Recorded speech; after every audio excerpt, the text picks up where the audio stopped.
Baru nyampe Jakarta lagi. Alhamdulillah ya Mas udah. Kemarin pulang. Apa? Kemarin pulang. Kemarin nggak langsung pulang ke Malang dulu, baru ke Surabaya hari Senin. Ngapain? Di Malang ada acara roadshow kantor. Roadshow kantor. Begitu. Balik lagi Surabaya ke rumah pulang. Enggak, ya di kosan, terus habis itu Selasa. Enggak, pulang ke rumah ngekos. Di Surabaya ngekos, rumahku di Gresik. Istri? Di Bojonegoro. Ya begitulah. Gak ada yang tahu yang namanya jalan hidup. Tapi berarti kemarin nggak ketemu istri? Belum ini kayaknya bakal lama nih. Berapa lama nggak ketemu istri? 3 minggu. Aduh. Kuat ya? Ya terpaksa mandiri dulu. Oh mandiri, ya. Mandiri dulu. Belum bisa BNI. Apa tuh BNI? Iya maksudnya Oh, sama bang. bini, sama bini, sama bini. Sekarang juga lagi sibuk ngurusin show-nya Nope juga. Insya Allah ya. Sendirian mas? Apa ada tim juga? Kemarin ada satu freelance buat grafis. Ada freelance, tapi sejauh ini sendiri ngurusinnya. Dari pemilihan kota, sponsor dan lain-lain sendiri. Pemilihan kota itu pasti ribet kan. Aku serahin ke Nope mau kota mana aja. Tapi profil komunikasi tetap di kamu kan? Iya. Kemarin sempat minta bantuan buat ngumpulin orang-orang komunitasnya, terus habis itu aku. Begitu. Kalau sponsor bareng teman-teman tumbuh. Begitu. Kenapa mau capek-capek ngurusin show-nya Nope? Ya seru aja sih kalau menurut lo. Belum pernah ngurusin tour. Oh belum pernah. Satu. Terus habis itu yang kedua, kalau buat turnya Nope ini emang planningnya dari lama. Dari sebelum suci bahkan. Dari sebelum suci Planningnya lama, mundur sampai akhirnya ya. Yang inget gak yang aku nagih Nope kayak ini jadi jalan gak ini kota-kotanya nih gini. Nah itu baru deal. Oke nih, jalan gitu. Dari 2020 berarti. Itu 2020 kan? Iya dari sebelum pandemi bahkan. Dari sebelum pandemi. Iya, suci 2000 berapa? Pandemi itu. Iya, berarti 2016. 2020 lah. Dari ini pokoknya dari abisnya Foodpedia. Dari Foodpedia. Iya, dari abis Foodpedia itu udah ayo kita bikin tour yuk gitu. Oke. Dan dari situ mau bener-bener ngurusin Nope. Kan soalnya Mas Ubed ini dikenal sebagai pawangnya Nope. Versi siapa? Itu versi siapa dulu? Versi Arif. Emang ada versi lainnya? Ya enggak, ya maksudnya ya bukan lah, ya semuanya balik lagi kan, ya itu terserah Nope. Iya, tapi kan ibaratnya yang bisa menyelami isi pikiran Nope dan lain bahasanya ngasih saran ke Nope itu Mas Ubed kan. Nope itu ibaratnya dibilang salah satu bentuk seniman ya, dia punya idealisme sendiri yang nggak tahu idealismenya Nope sendiri yang nggak bisa dimasukin, dan Mas Ubed nih bisa masukin. Emang sesulit itu ya ngasih tahu Nope? Bukan sih, ya nggak tahu dulu tuh cuman gini mikirnya, apapun yang bakal kita tanam itu pasti berbuah atau panen. Ya. Entah panennya itu duit, entah itu panennya hikmah, entah panennya apapun itu pasti. Gitu. Nah dulu kan ya kayak sayang aja sih, kayak anjir ini follower juga udah banyak, kenapa nggak ada kontennya gitu. Kayak ya udah yuk bikin konten yuk gitu. Dari bahkan petua Gus Nope tuh dulu nggak sependek ini loh. Kalau misalnya Mas Yuda sadar, awalnya kan panjang, terus sempet bikin ala-ala kayak bintang Emon yang marah-marah, sempet ya sketsan, sempet, nah itu kan nanem tuh. Nanem, terus habis itu ya alhamdulillah kan panennya buat Nope begitu. Mas Ubed merasa bahwa itu adalah salah satu bentuk kontribusi Mas Ubed, atau merasa bahwa enggak, ini full Nope aja? Wah gini, dengan orang semales Nope, ya orang semales itu ya semua ini berkat ya emang jalan rezekinya dia, doa orang tuanya dia lah. gitu. Emang usaha apapun kan kalau misalnya emang nggak jalannya kan belum tentu berhasil. Betul. Begitu Mas Yud. Emang semalas apa sih Nope? Kan tadi ngomong semalas emang. Semalas apa Nope? ya cukup males lah. Ya Mas udah tahu lah malesnya kayak gimana ya. Nggak, pas di sana. Oh, kalau dulu tuh kayak yo bikin gini yo. Sampai malam karena kan juga kerja kan kayak anjir ini. Ya udah samperin. Yo langsung gitu. Emang harus ditemenin. Begitu. Emang harus bener dititeni ya? Iya, disadui. Gitu. Disadui. Begitu. Dulu juga bareng sama Nope di Sucan nggak sih? Enggak. Aku bukan Sucan. Oh ya, di API. Dia API lagi Akademi Pelawak TPI dulu pernah ada. Nah, masuk BT. juara berapa, Mas? Juara 3 audisi pelawak TPI. Makanya kenapa masuk BT lucu banget. Gini, levelnya lucunya setara Eko Patrio. Wah. Gini. Itu bukan, nggak tahu ya, aku sampai sekarang tuh bukan, harusnya nggak boleh ya. Ini harusnya nggak boleh. Aku sampai sekarang tuh belum ngerasa itu sebagai prestasi. Ya nggak apa-apa. Iya, karena emang ada yang nyebut dia itu prestasi. Iya, beberapa. Bahkan kalau misalnya ditanya orang nih, misal kalau misalnya perform atau ngisi seminar atau apapun itu, label itu nggak dibawa. Enggak. Gitu, karena beda banget sih. Dulu kan aku tuh, kalau dulu ya, bukan yang sekarang ya. Dulu tuh mikir, anjir ini tuh nggak stand up tuh nggak kayak gini, bukan yang penonton bayaran gitu. Punchline dikasih backsound, nggak gitu menurutku waktu itu gitu. Waktu perform yang pertama kali aku nangis loh itu. Anjir, masa kayak gini sih? Begitu. Terus akhirnya saat ini apanya? Karena itu kan dulu perasaan itu ada dulu nangis. Nah, saat ini gimana? Saat ini ya udah nerima. Ya mungkin itu entertain tapi kurang tepat aja sih. Apalagi dulu kan aku kalau misalnya tektokan juga nggak terlalu jago gitu Mas.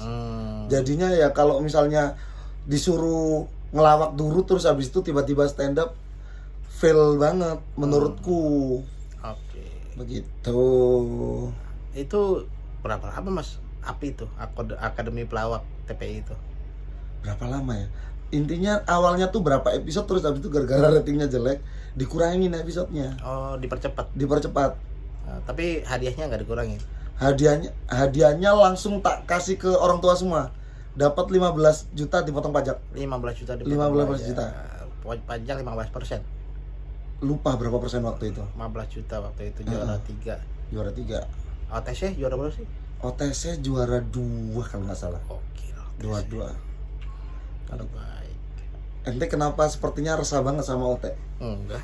Kenapa Mas? Enggak ada apa-apa. Enggak ada, yakin? Dulu aja. Oh dulu sempet. Udah nggak perlu.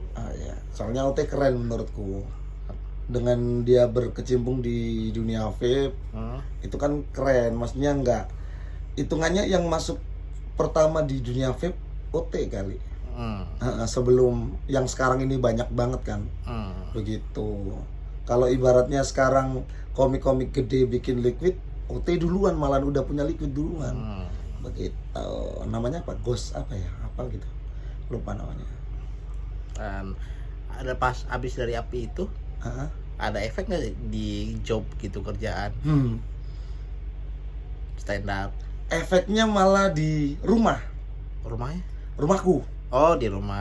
Di lingkungan ya? Di lingkungan. Orang tua tuh mikirnya, wah udah masuk TPI nih, MNC nih, pasti kaya dong. Nah, gitu. Malah aku pernah pas waktu karantina tuh telepon ibuku kayak, "Nak, kamu jangan pacaran sama biduan ya," kayak. Aku sopo kan nggak mungkin kan. Gitu. Kayak dikiranya tuh wow, namanya naik banget nih. Mikirnya gitu, padahal kan enggak. Begitu Mas Yud. Oh, jadi efeknya lebih ke psikis orang tua. Gitu. Terus pendapat anak-anak komunitas stand up Indo Surabaya sendiri gimana setelah masuk BET? apakah tetap dianggap sebagai juara atau enggak gitu? Nggak tahu, lupa kalau itu, aku lupa. Oh, lupa. Aku lupa. Pokoknya waktu itu kan Arif kan udah stay Jakarta tuh. Gitu. Malahan Arif pertama kali merantau ke Jakarta tuh sama aku. Oke. Yang waktu mobilan pakai Picanto darat itu, ya sama aku dari Surabaya ke Jakarta, sempat mampir ke Jogja, nginep di tempatnya Mas Rispo. Waktu itu juga jadi tempat produksiannya apa? Clothingannya Mas Hifsi tuh. Yenga. Yenga itu. Gitu. Terus nginep di rumahnya Mas Pras Teguh. Nebeng sana dulu. Oh, di Depok. Di Depok. Iya. Gitu. Soalnya di tempat muslim diusir. Sebelah sini maksudnya. Iya, sebelah. Iya. Karena nggak ada parkiran mobil. Oh iya betul. Begitu. Terus akhirnya Arif nggak ke sini, Mas Ubed pulang. Aku kan waktu itu masih karantina, jadi masih karantina. Berangkat terus habis itu keliling karantina kan cuma 3 hari. Jumat aku ke karantina di Kokas, apartemen Kokas. Ya udah karantinanya kan di sana. Sabtu Minggu terus habis itu aku balik Surabaya. Begitu. Dari perjuangan itu sekarang, dari awal stand up, sekarang masih stand up atau udah fokus kerja aja stand up sampingan? Stand up lebih ke arah gini, aku tuh pernah perform tahun berapa ya, sebelum pandemi. Kan sebelum perform kan nervous kan, derdek gitu kan. Nah itu sampai ke bawah kelar perform, itu yang bikin aku nggak nyaman. Rasanya tuh kayak hampir ketabrak truk. Ya kita nggak mati, cuman derdeknya masih. Waktu itu perform sama, nggak ngebom, lucu, cuman kok masih derdek ya. Adrenalinnya masih nyisa. Jadinya kayak anjir, ini nggak bagus nih. Udahlah, dari sana kalau misalnya ada tawaran aku naikin, ya maksudnya bukan hargaku. Jadi biar nggak kesampean. Kalau misalnya jadi ya udah, aku mikirnya ya udah rezekinya duit nih, bukan rezekinya buat nggak derdek gitu. Tapi berarti masih stand up tapi kayak dinaik-naikin aja gitu. Dinaik-naikin aja. Tapi udah kerja juga sekarang? Alhamdulillah udah dong. Jadi stand up-nya sampingan. Soal ini awal-awal tahun 2013 tuh aku ngelihat Mas Aco tuh keren banget waktu dia perform di Jember. Wah, gila keren banget ya. Mahaldi Aco ya? Ya, Mas Aco, Mahaldi Aco. Stand up comedy benar-benar jadi sampingan. Dia punya kerjaan kantoran waktu itu. Terus habis itu kayaknya emang bener kayak gini deh. Emang stand up biarin jadi hobi. Jangan sampai jadi pekerjaan. Mikirku dulu gitu. Ya udah, aku nyari-nyari kerjaan gitu. Sampai sekarang. Ya sampai sekarang ya kerja terus. Ya udah, alhamdulillah. Cuman masih berhubungan dengan kreatif. Kreatif sekarang. Agensi sekarang. Bukan agensi sih. Kalau Tumbuh itu kreatif konsultan, asik. Startup. Startup. Begitu. Megang banyak brand dong sekarang. Alhamdulillah awalnya. Ada salah satu brand yang gede banget ya. Wah, jangan disebut. Brandnya udah tutup. Ya jangan disebut. Riskan. Dan dari penghasilan itu Mas Ubed akhirnya memutuskan untuk menikah. Sebenarnya kalau menikah itu bukan karena penghasilan, Mas. Apa? Aku dulu tuh sebelum menikah tuh nggak mau nikah loh. Udah memutuskan untuk ngapain nikah gitu? Ngapain nikah? Aku sendiri aja bisa, kenapa aku harus menikah? Terus habis itu udah lama tuh debat sama orang tua, kayak udahlah nikah enggak dan lain-lain. Terus udah nyari-nyari panti jompo. Iya kan? Buat orang tua. Buat aku. Buat aku sendiri dong. Buat kamu sendiri. Iya kan, kalau kata orang ya menikah lah biar punya anak, ntar tua ada yang ngurusin. Kan katanya gitu kan, kayak tenang, ada panti jompo kok. Orang panti jompo tuh bisa ditabung. Bisa tabung, mau berapa tahun, mau usia berapa kita masuk ke sana tuh bisa dihitungin. Begitu, kayak KPR gitulah. Bisa ya. Di Malang ada, aku lupa namanya. Bagus itu. Katanya bagus. Aku direkomin temanku yang jombo. Bukan, yang sampai sekarang belum dikasih keturunan. Dia udah nabung di sana. Terus abis itu ibu meninggal. Terus ya wasiatnya ibu kan nyuruh menikah, ya udah. Wasiatnya. Dari sebelum aku tuh pernah nangis parah di warkop, ada Nope juga tuh.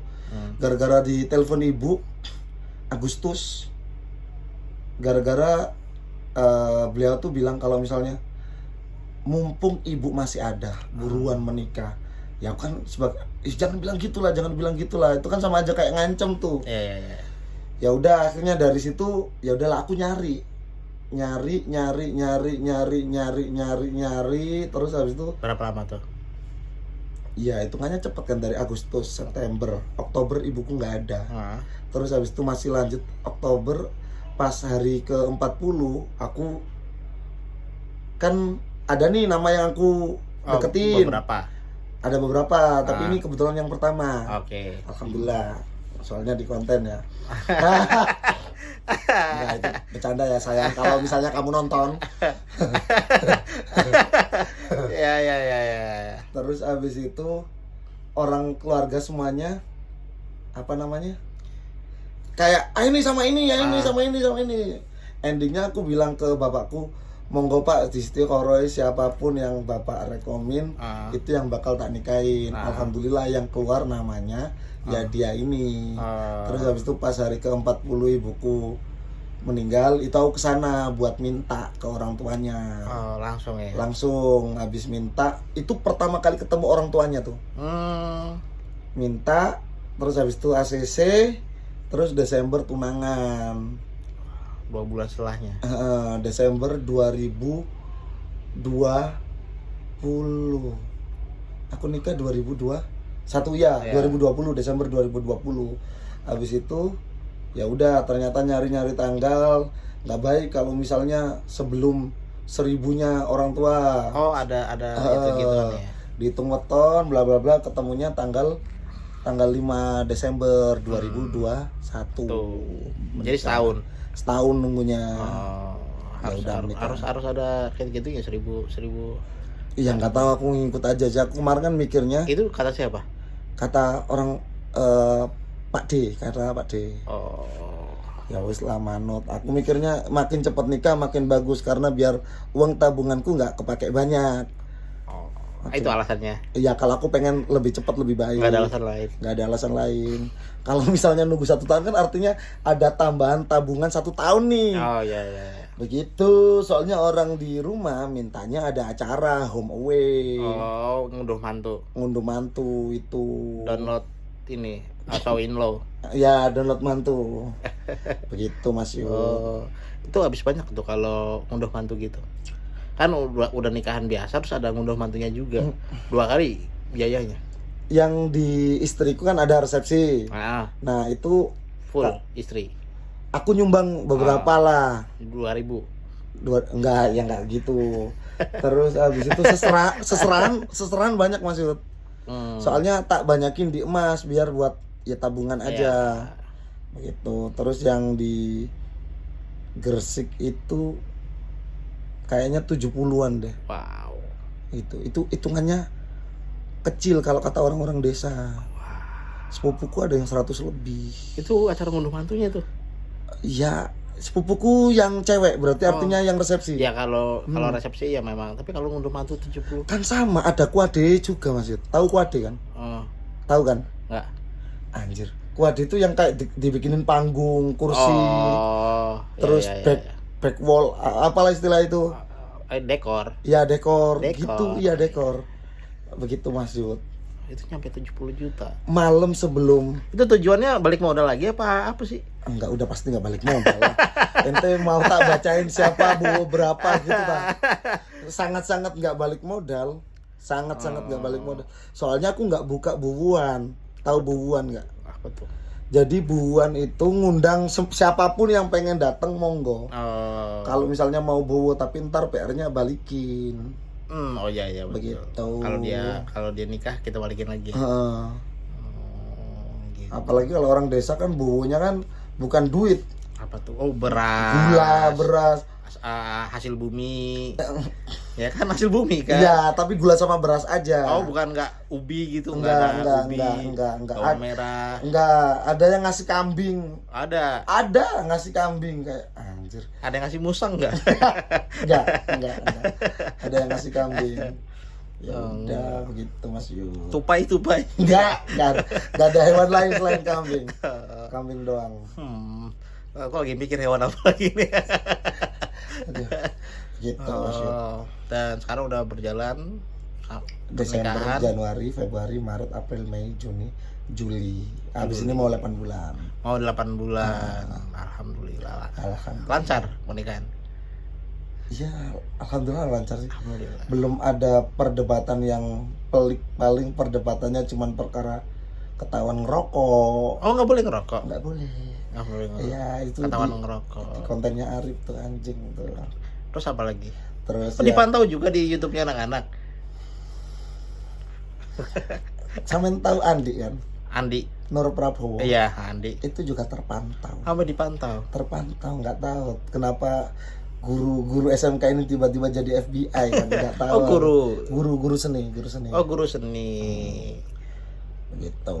Dan katanya kemarin sempat ada marah juga gara-gara konten. Ini gara-gara apa? Oh, yang sama di kontennya Rikoy. Oh, di kontennya Rikoy. Iya, ada tuh. Jadi aku kan rebahan ngerjain tiket, Rikoy rebahan, tapi ada bantalnya ya, ada bantalnya. Nggak kayak gini ya. Ya. Itu dia ngevlog gitu. Terus habis itu dia kapan ya? Aku nggak tahu kapan punya Rikoy tayang kan. Aku nggak mantau kan. Terus tiba-tiba telepon tanya kayak yang kalau misalnya aku di kamar terus ada cowok rebahan di sebelahku, ada aku juga rebahan terus ada temanku cewek gimana? Aku langsung lo. Aku tahu nih arahnya kemana. Tak bilang bentar dong, nggak bisa kayak gitu konteksnya. Ya aku jelasin. Itu aku nggak ada tempat, aku nebeng di tempat Nope. Berangkat ke sana dalam keadaan mau kerja. Itu satu. Yang kedua, aku lagi capek dan lagi ngerjain tiket. Jangan tiba-tiba dipukul rata. Oh ya udah gitu. Gitu. Ya intinya nggak ada istri yang mau dimadu. Ya nggak ada lah. Ada ding. Siapa? Ada. Oh ada. Ikut di ini apa namanya Indonesia Poligami. Oh. Ada seminar-seminarnya. Oh iya. Seminar Indonesia Poligami ada seminarnya. Iya, pernah masuk ke Asumsi tuh. Iya, aku nonton ya. Itu.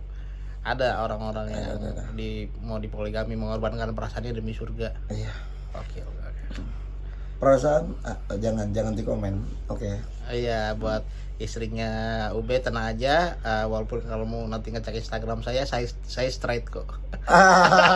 Oh ya. Kenapa ekstrim banget cemburunya ke cowok anjir. Ya kalau lihat Instagram gua khawatir aja ada pikiran-pikiran kayak gitu. Oh iya, kan foto-foto ente kan meragain cewek-cewek ya.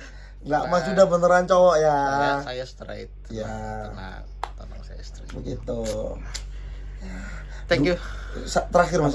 Apa tuh? Kemarin tuh beneran aku pengen banget ngotak-ngatik derit. Kalau misalnya aku nggak jadi pulang yang waktu Ramadan kemarin tuh, banyak banget pengen bikin ini, pengen bikin itu. Iya. Salah satu kayak konten yang kemarin itu ya apa namanya tebak-tebakan kemarin yang suruh jawab itu truth or dare. Peju. Iya. Pertanyaan jujur ya. Pertanyaan jujur, bikin kayak gitu kan seru kan. Iya. Menurutku ya nggak tahu ya orang-orang seru nggak. Menurutku seru banget. Gitu, pengen bikin yang lebih gitu. Tapi ya gimana lagi. Ya aku juga bukan yang nggak mau bikin vlog kayak anak-anak juga. Aku tuh ya karena aku ngerasa lebih nyaman ngobrol kayak gini aku. Kalau aku bintang tamunya udah ada yang cewek belum? Udah. Siapa? Rika. Selain Rika lah. Cenda. Selain Cenda. Cewek yang lain di luar. Iyalah, cewek lain. Belum. Ya nyari lah, siapa tahu Livi Renata bakal tidur di sini. Siapa tahu Mas Yud. Gak ada yang tahu. Ya, nanti dicari. Ya, siap. Emang kenapa harus cewek duduk tidur sini? Iya, bakal lebih seru kayaknya. Bakal ya di Indonesia gitu loh. Views apa sih yang bakal lebih gede kalau misalnya nggak, orang sekarang kan emang nonton sesuatu tuh karena isinya. iya kan. Jarang, kecil, ya ada, cuman kecil. Begitu. Beli tripod yang digantung loh Mas. Enggak mau, suka kayak gini. Kamu orang kesekian. Oh iya. Ini loh perasaan Kang Solehun ternyata selama ini. Tapi gak tiduran yang soleh. Iya, lebih capek kan, tekanannya kan ke iya, bawah. betul. Gravitasi. Betul. Tapi seru kayak gini. Ya mudah-mudahan aja kalau ada punya ide buat cost director, ntar lagi juga mau bikin iya, kan? bikin mampus buat sama cost director. Thank you Mas Ubed. Siap. Terima kasih Mas Ida. Dadah. Sehat selalu.